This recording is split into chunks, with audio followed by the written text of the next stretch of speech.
kızım dedi ki, su almaya git uşaqlara.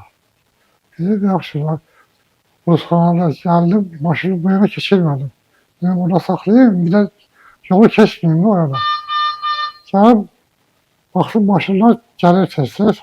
Gözləri var, gözləri belə var, keçməyə.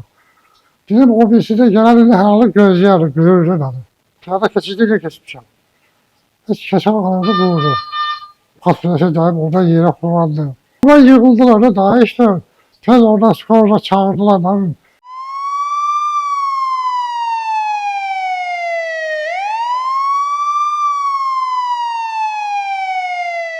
Əməliyyat zamanı buradan Sinfiz nahiyəsindən balaca bir kəsiylə giriş etdik.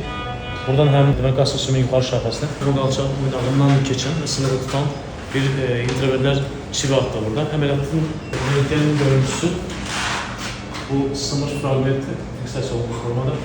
İnsanla qalçaq boynağından keçən fragment. Əməliyyat ümumilikdə yaxşı keçdi. Dərsdə təxminən 12 həftəyə qədər ayağını sadəcə yerə basmayacaq, 12 həftə sonrasında isə düşünür gəzəcəkdir.